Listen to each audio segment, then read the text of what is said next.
Hi students, welcome to NEET ஆப்பர்ட்ரிக்ஸ். நம்ம இந்த வீடியோவில் என்ன பார்க்க போகிறோம் அப்படின்னா 5 இம்பார்ட்டன்ட் அஃபீஷியல் அப்டேட்ஸ் தான் பார்க்க போகிறோம் டீட்டெயில்டாக. வாங்க வீடியோக்குள்ளே போகிறதுக்கு முன்னாடி நம்மளோட நீட் ஆப்பர்ட்ரிக்ஸ் சேனலை சப்ஸ்கிரைப் பண்ணிக்கோங்க, கூடவே இருக்கக்கூடிய பெல் பட்டனை கிளிக் பண்ணிக்கோங்க. அப்போ நம்ம போடக்கூடிய வீடியோ உங்களுக்கு நோட்டிஃபிகேஷனாக வரும். வாங்க வீடியோக்குள்ளே போகலாம். ஃபர்ஸ்ட் ஆஃப் ஆல், தமிழ்நாடு நடத்தக்கூடிய எம்பிபிஎஸ் பிடிஎஸ் கவுன்சிலிங்கான ஃபுல் கைட்லைன்ஸ் அண்ட் ரவுண்ட் 2 கவுன்சிலிங்கான ஃபுல் கைட்லைன்ஸ் வேணும்னு நினச்சிங்கன்னா கீழே டிஸ்கிரிப்ஷன் பாக்ஸில் வாட்ஸ்அப் குரூப் லிங்க் இருக்குது. அதை கிளிக் பண்ணி 299 rupees பே பண்ணிங்க அப்படின்னா உங்களுக்கு ஃபுல் கைட்லைன்ஸ் அப் டு காலேஜுக்குள்ளே போகிற வரையுமே தெளிவாக தருவாங்க. ஓகே, ஃபஸ்ட்டு அப்டேட் அப்படின்னா என்னதுன்னா, நம்மளுக்கு எஸ்டர்டேவே பார்த்தீங்கன்னா நிறைய அப்டேட்ஸ் நம்மளுக்கு டிஎன் மெடிக்கல் செலெக்ஷன்லேருந்து வந்துகிட்டே இருந்துச்சு. அதில் நிறையா ஸ்டூடெண்ட்ஸ் அண்ட் பேரண்ட்ஸ்க்கு நிறையா டவுட்ஸ் இருக்குது. அதை இந்த வீடியோவில் அந்த 5 அப்டேட்ஸாக நம்ம பார்த்துருவோம். ஃபஸ்ட் அப்டேட் என்னதுன்னா, செல்ஃப் ஃபினான்சிங் ஃபீஸஸ். ஆனால் செல்ஃப் ஃபினான்சிங் ஃபீஸில் நாங்கள் வந்து ஃபார் எக்ஸாம்பிள் கற்பவநாயாவுக்கு 4.35 lakhs கட்டியிருக்கோம். அப்போ ஃபஸ்ட் அப்டேட் வந்து செல்ஃப் ஃபினான்சிங் ஃபீஸை. ஓகே, இப்போ கற்பவநாயகத்தில் பார்த்தீங்க அப்படின்னா, அண்ணா நான் வந்து 4.35 lakhs நான் பே பண்ணியிருக்கேண்ணா. ஓகே, இப்போ நான் அப்கிரேடேஷன் போகணும். அப்கிரேடேஷன் போய் எனக்கு பிஎஸ்ஜியோ கேஎம்சிஹெச்சோ சப்போஸ் கிடைக்குதுன்னு வச்சுக்கோங்க. பிஎஸ்ஜி கிடச்சிச்சு அப்படின்னா எனக்கு 4.50 lakhs இருக்குண்ணா. இப்போ கொஷின் என்ன கேட்குறாங்கன்னா, ஆனால் நான் ஆல்ரெடி 4.35 lakhs எடுத்து நான் வந்து டிஎன் மெடிக்கல் செலெக்ஷன் பே பண்ணி அலாட்மெண்ட் ஆர்டர் எடுத்துகிட்டு போய் அட்மிஷன் போட்டுட்டேன். இப்போ அப்கிரேடேஷனுக்கு போகும்போது பிஎஸ்ஜி எனக்கு கிடைக்குது. பிஎஸ்ஜி கிடச்சிச்சுன்னா 4.50 வருது. அப்போ 4.5 லட்ச ரூபாய் நான் திருப்பி பே பண்ணி தான் நான் அலாட்மெண்ட் ஆர்டர் எடுக்க முடியுமா? இல்லை கற்பவநாயகலை பே பண்ண அந்த 4.35 lakhs ட்ரான்ஸ்ஃபர் பண்ணிவிட்டு ரிமைனிங் இருக்கக்கூடிய 15,000 நான் கட்டினா மட்டும் போதுமான்னு கேட்குறீங்க. நம்மளுக்கு டிஎன் மெடிக்கல் செலெக்ஷன்லேருந்து எஸ்டர்டே ரிலீஸ் பண்ண அந்த நோட்டிஃபிகேஷனில் பார்த்தீங்க அப்படின்னா, அதை நான் வந்து ஸ்க்ரீனில் டிஸ்பிளே பண்ணுறேன். அதில் என்ன சொல்லியிருக்காங்க அப்படின்னா, ஒரு காலேஜ்லேருந்து இன்னொரு காலேஜுக்கு நீங்கள் ட்ரான்ஸ்ஃபர் ஆகிறீங்க, இல்லை அப்கிரேடேஷன் பண்ணி நீங்கள் ஒரு காலேஜஸ்க்கு போகிறீங்க அப்படின்னா ரிமைனிங் அமௌண்ட்டை மட்டும் நீங்கள் பே பண்ணி அலாட்மெண்ட் ஆர்டர் எடுத்தால் போதும். அப்போ ஃபார் எக்ஸாம்பிள் உங்களுக்கு வந்து கற்பவநாயகில் ஒரு ஸ்டூடெண்ட்ஸ்க்காரு அப்கிரேடேஷன் பண்ணி பிஎஸ்ஜி கிடைக்குது அப்படின்னா, இவர் வெறும் 15,000 மட்டும் பே பண்ணி அவர் அலாட்மெண்ட் ஆர்டரை எடுத்தால் மட்டும் போதும். இது செல்ஃப் ஃபினான்சிங் காலேஜஸ். இப்போ management quota to self financing colleges வரேன். மேனேஜ்மெண்ட் கோட்டாவில் எவ்வளோ? 13 லட்ச ரூபா வருது நம்மளுக்கு பெர் இயருக்கு 13 லட்ச ரூபா வருது. இப்போ எனக்கு யூனிவர்சிட்டிஸ் கிடைக்குது, செல்ஃப் ஃபினான்சிங் யூனிவர்சிட்டிஸ் கிடைக்குது. இப்போ எனக்கு 5.40 லட்ச ரூபா கட்டணும். இப்போ என்ன பண்ணுவாங்கன்னா, டிஎன் மெடிக்கல் செலெக்ஷன் 13 லட்சம் நீங்கள் ஆல்ரெடி மேனேஜ்மெண்ட் கோட்டாவில் பே பண்ணியிருப்பீங்க.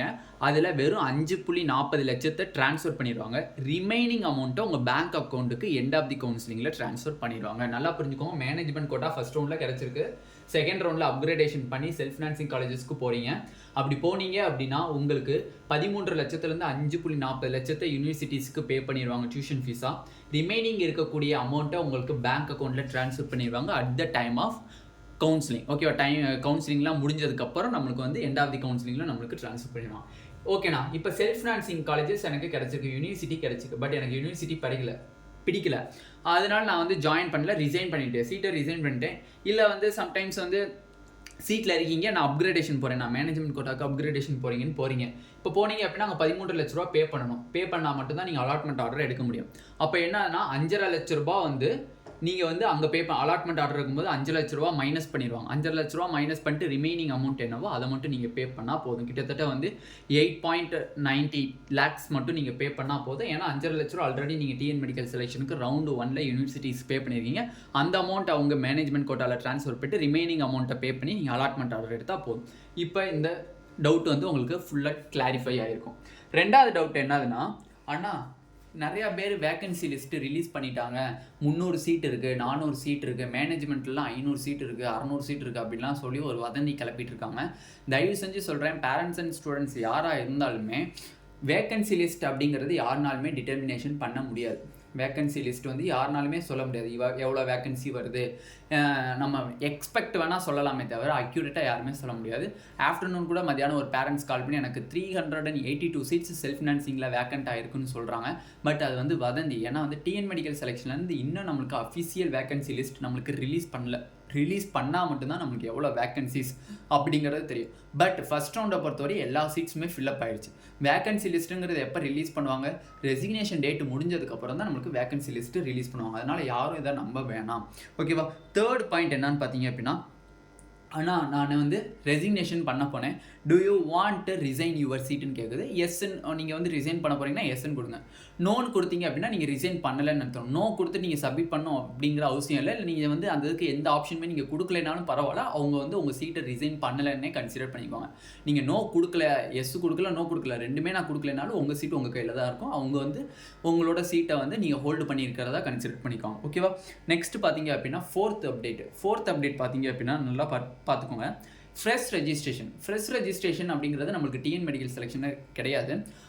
நம்மளோட ப்ராஸ்பெக்டஸ் படி பார்த்தீங்க அப்படின்னா ஃப்ரெஷ் ரெஜிஸ்ட்ரேஷன் அப்படிங்கிறது நம்மளுக்கு எப்போ மட்டும்தான் ரவுண்டு 1ல் பார்ட்டிசிபேட் பண்ணும்போது நீங்கள் ஒரு ரெஜிஸ்ட்ரேஷன் பண்ணுறீங்களா, அதுதான் ரெஜிஸ்ட்ரேஷனை தவிர திருப்பி நீங்கள் புது கேண்டிடேட், நான் ரவுண்டு 1ல் பார்ட்டிசிபேட் பண்ணலை, சாய்ஸ் ஃபில்லிங்கும் பண்ணல, ரெஜிஸ்ட்ரேஷனும் பண்ணல, நான் இப்போ புதுசாக வந்து நான் ரவுண்டு 2ல் ரெஜிஸ்ட்ரேஷன் பண்ணலாமான்னு கேட்டிங்கன்னா கண்டிப்பாக பண்ண முடியாது. ஓகே, நிறைய பேரண்ட்ஸ் அண்ட் ஸ்டூடெண்ட்ஸ் என்ன நினைக்கிறாங்கன்னா அந்த 2 டேட்ஸ் கொடுத்துருக்காங்க, 21 ஆகஸ்ட் 21 அண்டு 22 கொடுத்துருக்காங்களே, அப்போ இது வந்து ஃப்ரெஷ் ரெஜிஸ்ட்ரேஷன் ஸ்டூடெண்ட்ஸ்க்கு தானே கொடுத்துருக்காங்க, நியூ கேண்டிடேட்ஸ்க்கு தானே கொடுத்துருக்காங்க அப்படின்னு நினைக்கிறாங்க. தப்பான விஷயம். நியூ கேண்டிடேட்ஸ்க்கு அவங்க கொடுக்கவே கிடையாது. அந்த ரெஜிஸ்ட்ரேஷன் டேட்டு கீழே தெளிவாக சொல்லியிருப்பாங்க. நீங்கள் இந்த சாய்ஸ் ஃபில்லிங் அண்ட் ரெஜிஸ்ட்ரேஷன் பண்ணுறதுக்கு முன்னாடி உங்களோட ப்ராஸ்பெக்டஸை தெளிவாக படிச்சுட்டு வந்து நீங்கள் இதை பண்ணுங்க அப்படின்னு சொல்லியிருப்பாங்க.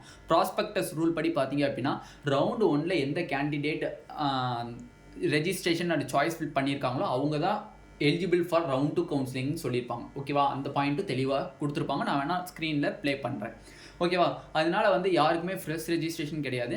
இங்கே வந்து உங்களை என்ன கேட்பாங்க தெரியுமா, to you want participate in round 2 counselling கேட்கும். எஸ்ன்னு கொடுத்துட்டு நீங்கள் அப்கிரேடேஷன் பண்ணணும். இவ்வளோ தான். இதுதான் ரெஜிஸ்ட்ரேஷன் நம்ம சொல்கிறோமே தவிர ஃப்ரெஷ் ரெஜிஸ்ட்ரேஷனாக நீங்கள் எல்லாத்தையும் அப்ளை பண்ணி எதுவும் செய்கிறது எதுவுமே கிடையாது. ஓகேவா? ஃப்ரெஷ் ரெஜிஸ்ட்ரேஷன் நம்மளுக்கு கிடையாது. ஓகேவா? ஓகே, 5th பாயிண்ட் என்னன்னு பார்த்தீங்க அப்படின்னா நம்மளுக்கு சாய்ஸ் ஃபில்லிங். இந்த சாய்ஸ் ஃபில்லிங்கில் இருக்கக்கூடிய ஸ்டூடெண்ட்ஸ்கிட்ட நான் ஒரே ஒரு ரெக்வஸ்ட் மட்டும் வைக்கிறேன். சாய்ஸ் ஃபில்லிங்கை பொறுத்தவரையும் நார்மலாக வந்து ரவுண்டு 1ல் நீங்கள் எப்படி வேணால் சாய்ஸ் ஃபில் பண்ணியிருக்கலாம். ஏன்னா ரவுண்டு 1ல் உங்களுக்கு ஒரு சீட்டு கூட அலாட் ஆகலை, புதுசாக அப்போ தான் அலாட் ஆக போகுது. அதனால் நீங்கள் எல்லா காலேஜஸையும் சாய்ஸ் ஃபில் பண்ணி வச்சுருப்பீங்க. எந்த காலேஜ் கிடைச்சாலும் சரி உங்கள் விருப்ப ஆர்டரில் போட்டிருப்பீங்க. சில பேர் சாய்ஸ் ஃபில்லிங்கே பண்ண தெரியாமல் நிறையா பேர் போட்டிருப்பீங்க. அதனால் வந்து அது நோ ப்ராப்ளம். பட் ரவுண்டு 2வை பொறுத்தவரையும் ரொம்ப ரொம்ப கவனமாக போடணும். ஏன்னா ப்ராஸ்பெக்டஸ்லேயே நம்மளுக்கு கொடுத்துருக்காங்க ரவுண்டு 2 கவுன்சிலிங்கோடைய சாய்ஸ் ஃபில்லிங் வந்து ரொம்ப எவ்வளோக்கு எவ்வளோ கேர்ஃபுல்லாக போடணுமோ அவ்வளோக்கு எவ்வளோ போடணும். உங்களுக்கு அப்பா அம்மாவுக்கோ இல்லை உங்கள் கேண்டிடேட்ஸ்க்கோ எந்த காலேஜஸ் பிடிக்குதோ அந்த காலேஜஸ் மட்டும் சாய்ஸ் ஃபில் பண்ணுங்கள். பிடிக்காத காலேஜஸ் எல்லாம் சாய்ஸ் ஃபில் பண்ணி சப்போஸ் அது கிடச்சிருச்சு அப்படின்னா வேறு வழி இல்லை, ரவுண்ட் 2ல் கிடைக்கப்பட்ட காலேஜில் நீங்கள் சேர்ந்து தான் ஆகணும். அதனால அப்கிரேடேஷன் அப்படிங்கிற ஒரு நிலைமைக்கு போகிறீங்க அப்படின்னா கண்டிப்பாக உங்கள் மனசுக்கு நான் இந்த காலேஜ் கிடைச்சா நான் சேர்ந்து படிப்பேன், இந்த காலேஜ் கிடைச்சா எனக்கு படிக்க மாட்டேன், இந்த காலேஜ் கிடைச்சா மட்டும் போதும் எனக்கு அப்படிங்கிற காலேஜஸை மட்டும் நீங்கள் சாய்ஸ் ஃபில் பண்ணுங்கள். அது கவர்மெண்ட் காலேஜஸாக இருந்தாலும் பரவாயில்ல, செல்ஃப் ஃபினான்சிங் காலேஜஸாக இருந்தாலும் பரவாயில்ல, மேனேஜ்மெண்ட் கோட்டா, என்ஆர்ஐ கோட்டா எதாக இருந்தாலும் உங்கள் விருப்பத்துக்கு ரவுண்டு 2ல் நீங்கள் எந்த காலேஜஸ்க்கு போகணும்னு நினைக்கிறீங்க அந்த காலேஜஸ் மட்டும் உங்கள் ப்ரியாரிட்டி ஆர்டர் படி நீங்கள் சாய்ஸ் ஃபில் பண்ணுங்கள். எல்லா காலேஜஸையும் நீங்கள் பண்ணீங்க அப்படின்னா உங்களுக்கு பிடிக்காத காலேஜஸ் கூட உங்களுக்கு சாய்ஸ் ஃபில்லிங்கில் அலாட் ஆகிரும். அதுக்கப்புறம் ரவுண்டு 2ல் நீங்கள் போய் ஜாயின் பண்ணி படிக்க மாட்டேன்னு சொல்ல முடியாது. அப்படி நீங்கள் என்னால் படிக்க முடியாது, இந்த காலேஜஸ்லாம் என்னால் படிக்க முடியாதுன்னு சொன்னீங்கன்னா உங்களோட செக்யூரிட்டி டெபாசிட்டை இழந்துடணும், ப்ளஸ் டியூஷன் ஃபீஸை இழந்துடுற மாதிரி இருக்கும். அதனால் சாய்ஸ் ஃபில்லிங் பண்ணுறது பெருசில் தயவு செஞ்சு கொஞ்சம் பொறுமையாக நிதானமாக தெளிவாக பண்ணுங்கள். நம்மளுக்கு கிட்டத்தட்ட வந்து 4 days தான் நம்மளுக்கு கொடுத்துருக்காங்க மேக்ஸிமம் சாய்ஸ் ஃபில்லிங்க்கு. 24, 25, 26, 27, 28 கிட்டத்தட்ட 5 days கொடுத்துருக்காங்க. எடுத்தோடனே சாய்ஸ் ஃபில்லிங்கை பண்ணி சாய்ஸ் லாக் பண்ணிடுவேன். ஏன்னா ரவுண்ட் 1ல் நிறையா பேரண்ட்ஸ் இந்த தப்பு பண்ணாங்க. ஒரு 2 daysக்கு அப்புறமா சாய்ஸ் லாக் பண்ணுங்கள். 24th and 25th choice fill பண்ணிவிட்டு அப்படியே விட்டுருங்க, லாக் பண்ணிட வேணாம். 26th or 27th நீங்கள் லாக் பண்ணால் போதும். ஏன்னா வந்து நம்ம அதுக்கு இடையில வந்து நம்ம சேஞ்சஸ் பண்ணணும், வேறு யாராச்சும் ஏதாச்சும் ஒரு காலேஜை ரெக்கமெண்ட் பண்ணுறாங்கன்னா நம்ம அந்த காலேஜஸை ஆட் பண்ணுற மாதிரி இருக்கும், இல்லை சேஞ்ச் பண்ணுற மாதிரி இருக்கும். அந்த மாதிரி இருக்கிறதுக்காண்டி ஒரு 3 days கேப் விட்டுட்டு 27th அன்றைக்கி நீங்கள் சாய்ஸ் லாக் பண்ணிங்கன்னா கொஞ்சம் பெட்டராக இருக்கும். ஏன்னா சம் சேஞ்சஸ் பண்ணுற மாதிரி இருக்கும். உடனே லாக் பண்ணிட்டீங்கன்னா திருப்பி உங்களால் எந்த ஒரு சேஞ்சஸுமே சாய்ஸ் ஃபில்லிங்கில் பண்ண முடியாது. ஓகேவா? நிறையா பேரண்ட்ஸ் வந்து ஃபஸ்ட் ரவுண்டில் நான் 4 colleges ஆன்சர் போட்டேன், கிடைக்கும்னு நினச்சி போட்டேன், பட் கிடைக்கல. ரவுண்ட் 2ல் நியூ காலேஜஸ் ஆட் பண்ணலாமான்னு கேட்டிங்கன்னா கண்டிப்பாக அதெல்லாம் ஆட் பண்ண முடியாது. அந்த 4 colleges தான் திருப்பி உங்களுக்கு விசிபிள் ஆகும். அந்த 4 collegesக்குள்ளே நீங்கள் வந்து சாய்ஸ் ஃபில் பண்ணிக்கலாம். ஓகேவா? அப்போ இதில் 5 டவுட்ஸை வந்து நம்ம மேஜராக கிளாரிஃபை பண்ணியாச்சு.